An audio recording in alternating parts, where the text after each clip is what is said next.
morning, students. So in this class I'm going to explain efficiency of the transformer and voltage regulations of the transformer. Till now I have covered definition of transformer, principal operation of transformer, construction of transformer, types of transformer, as well as EMF equations, turns ratio, losses in the transformer.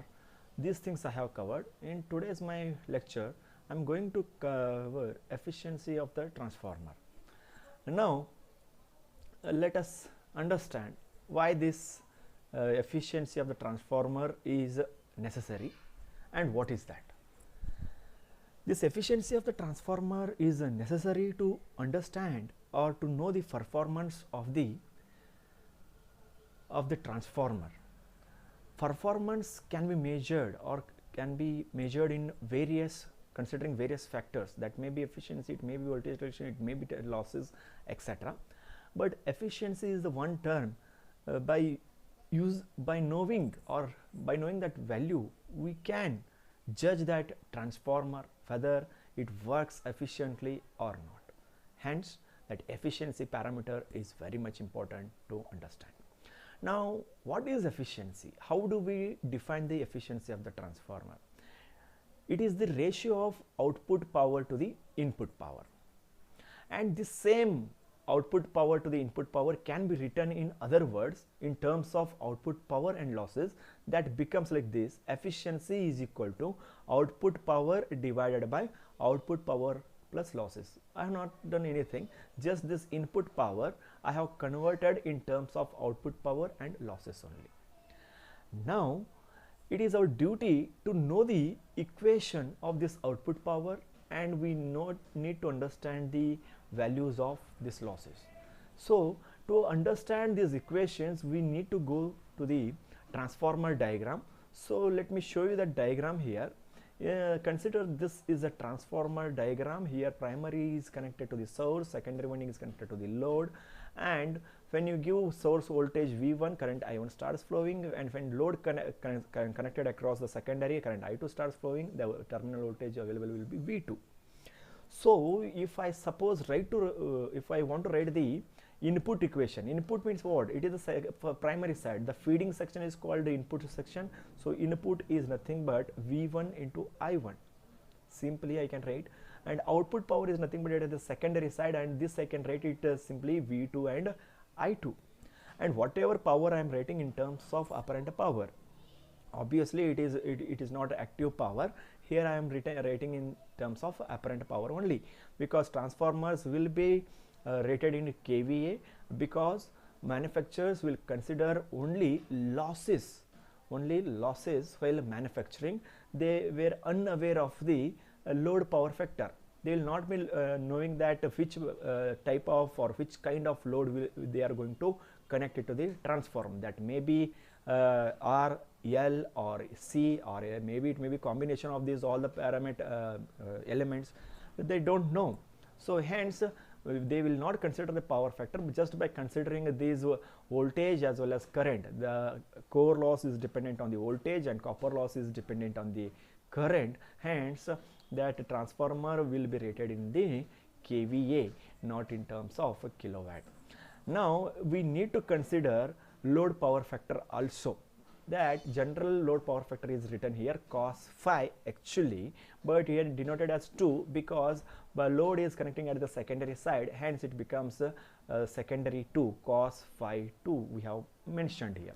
Now these all the equations you just substitute in the initial first equation or second equation. This is output power divided by output power plus losses. When you substitute these values in this equation, then equation becomes V2 I2 cos phi 2 divided by V2 I2 cos phi 2. Please note here I have mentioned V1 and I1. It is not V1 and I1, it is V2 and I2 only. It is just by mistake I have written V1 and I1. You don't get confused, so that here it is nothing but V2 and this is nothing but I2. that is nothing but output power. Output power plus losses. Initially I had written here only losses. Now I have separated those losses. One is a copper iron loss denoted as Pi. Another one is copper loss, that is denoted as PCU. So this is the general expression of the transformer considering the full load condition. But that is not so. While calculating the efficiency equation value, we need to consider the fractional load also. What is that fractional load? Fractional load is the load which is less than the full load. As we all know that full load is nothing but what? It is maximum load. It is 1. In terms of you are talking values, absolute number, it is 1. If it is fractional load, means what? It is less than 1. Then we need to consider that loading condition also, and loading condition is dependent on the current flowing in the transformer. So that for any transformer, suppose if you consider this transformer will be rated for some rating. For example, it is 1 kVA transformer. Rating of the transformer is 1 kVA and full load current they have mentioned is 4 ampere. Suppose current is here flowing is 4 ampere only, then what we can say? It is full load current. So full load condition it is, so X is equal to 1. 4 ampere maximum current is flowing. If it is half, if it is only 2 ampere if it is flowing, then what you can say? That means the current whatever it is flowing lesser than the full load current. How much it is? 2. That means the half of the full load current. It is the half of the full load current. Then loading condition is also what? It is the half. Suppose if this I2 becomes 1 ampere, only 1 ampere of current is flowing in this circuit, then what you are going to tell? That is nothing but 1/4 of the full load current is flowing, because 4 is the full load. Now only 1 ampere, that means 1/4. So 1/4 of the full load current is flowing in the secondary winding. So here it is very much necessary to mention the loading condition also, and that loading condition can be written in terms of fractional load, and that is given by X. X is equal to actual load divided by full load. You know that full load is always maximum, that is 1. Then actual load means, for example, 2 ampere if it is flowing, that means what? Half of the full load. Then actual load is 1/2. 1/2 divided by 1, it is nothing but what? 0.5. So X is equal to 0.5. Similarly, if it is a 1/4 load, 1 divided by 4 divided by full load is 1 always. So it is 1/4. It is 0.25. So X is equal to 0.25. So hence, whenever we are determining efficiency, that efficiency should be determined with the help of considering the load condition also. So that loading condition is nothing but a fractional load we have to consider. This X should be multiplied in this equations. That time what will happen? X is multiplied in the output power, as well as X is multiplied in this output power, as well as X is multiplied in the copper loss also. And I have not written, or I have not multiplied with the iron loss. Why? That I will explain you. Before that, earlier I had written V2 I2, and now here I have written kVA. kVA is nothing but what? V2 is nothing but voltage, I2 is nothing but ampere. So volt and ampere unit I have written, and along with that the rating of the transformer in terms of, it will be maybe in terms of kilovolt. If you consider volt ampere, it will be very small practically, hence I have written K, it is kilo, nothing but it is kilo. And that V2 I2 only I have written in terms of VA. And here I have written power factor, that is what I have shown here. Load power factor we need to consider. Load power factor is cos phi 2. Power factor denoted as cos phi, but at the secondary side, hence it is cos phi 2, and that same thing I have written here as a power factor. Now along with the X, we should also know the power factor also, which type of power factor we have connected to the transformer, and accordingly we should substitute the power factor value. If you connect the unity power factor load, then power factor will become 1. If you connect the lagging power factor, then it will become 0.8 lagging, 0.9, so that power factor may be lagging or it may be leading. So that particular power factor will be mentioned in the numericals, or it will be known to the solver. So power factor you have to consider here. Then that x is also multiplied with the copper loss, but not only x, it is x square. Why? Because this loading condition x is directly proportional to the current. Here current is only I, V2, I2 was there, hence it is x. Here also I2 was there, so hence it is x. But in the copper loss it is written I square R, so current is I square. Hence loading condition is proportional to the current, hence this is I square, hence definitely x is also square, hence we need to consider x square. And now here x is not multiplied with the iron loss, because iron loss doesn't depend on the current, it depends on the voltage and frequency. It is independent of the current parameter, hence we are not going to consider the x with the iron loss.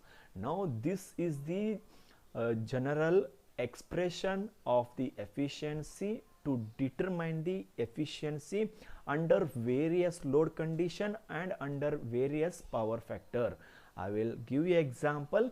For example, in the numerical they will give you determine the efficiency at 1/4 of the full load. That 1/4 of the full load, then you should take x is equal to 1/4. X is equal to 1/4.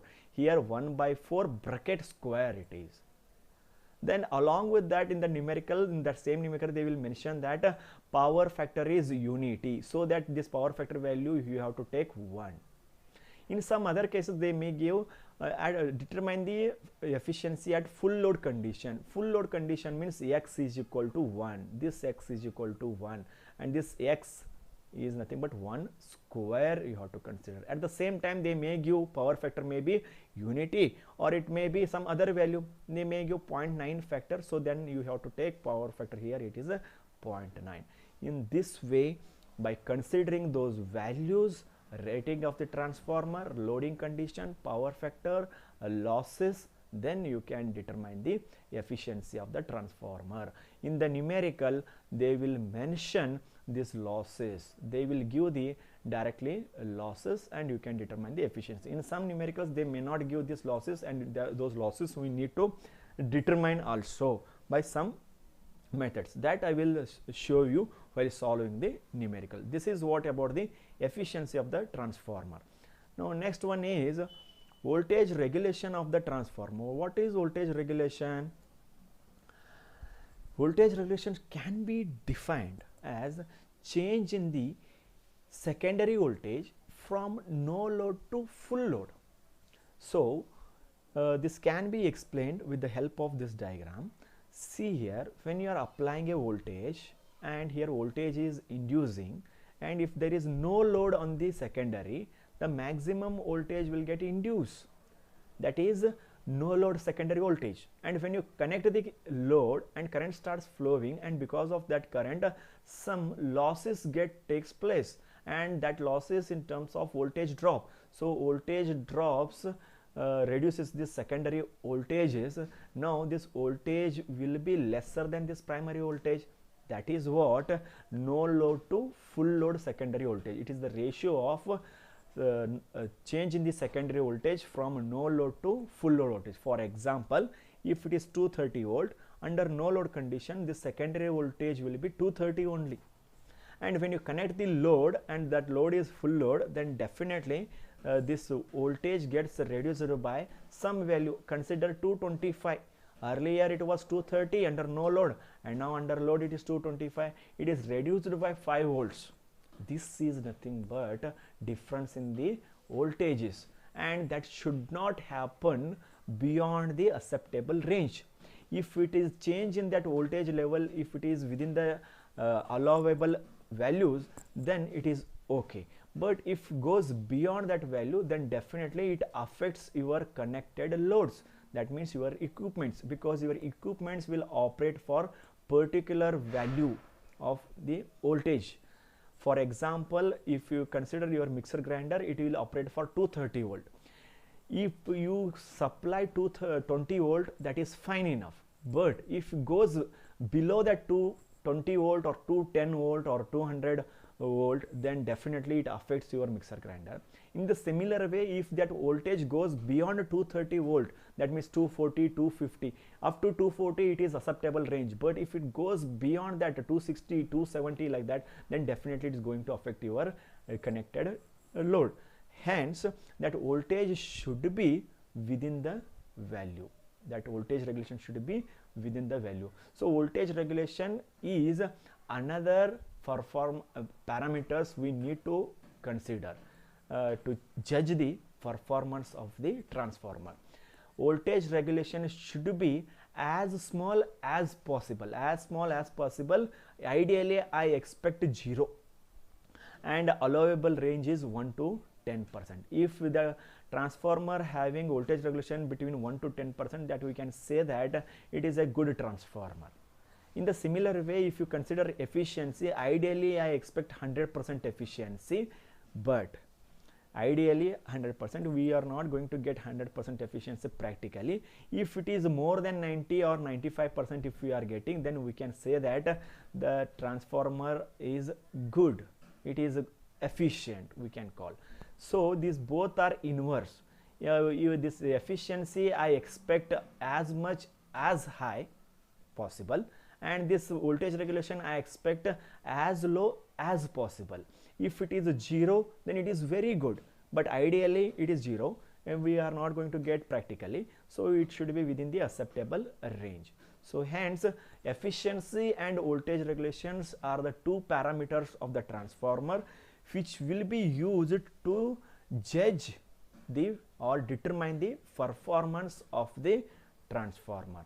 So in today's lecture I have covered efficiency of the transformer as well as the voltage regulation of the transformer. That is the end of this today's discussion. I want to add one last point in this particular session, that is about the current, full load secondary current, because whenever you are loading any device, that may be transformer, it may be motor, generator, etc., that time we should know the full load current of that device. So here transformer, when we are loading will be done at which side? It will be done at the secondary side only. So hence it is very much necessary to know the secondary full load current. Now the question comes that what is the secondary full load current? This secondary full load current, it is the safe operating current, so that it will not damage the transformer. If the current value goes beyond this full load secondary current, then definitely transformer may get damage. Hence we always keep in our mind that before putting load, we should know that the full load secondary current, and that secondary current can be determined with the help of this formula. That formula is very simple: rating of the transformer divided by that respective secondary voltage. If you are determining secondary voltage, then secondary voltage will come here. If you are determining primary full load current, then primary voltage will come here. If it is 1:1 ratio transformer is there, consider 1:1 ratio. So 230 at the primary and 230 at the secondary, and transformer rating you consider 1 kVA, that is 1000. 1000 divided by secondary voltage is 230, so 4.35 ampere is the secondary current. So when you are putting the load, that load current should not go beyond 4.35 ampere. It should be kept within 4.35 ampere only. That is the safe operating current. If it goes beyond that current value 4.35 ampere, suddenly it will not happen anything, but over the time definitely it damage your transformer winding as well as your transformer itself. Hence knowing this secondary full load current, primary full load current is very much necessary while solving the numerical. Hence I have explained this particular parameter also after the end of this efficiency and voltage regulations. Please go through the video, try to understand the concept. If you are not understanding, please comment in the comment box. I will try to solve your doubts if you are not getting. So with this discussion today, I will conclude my session. Thank you.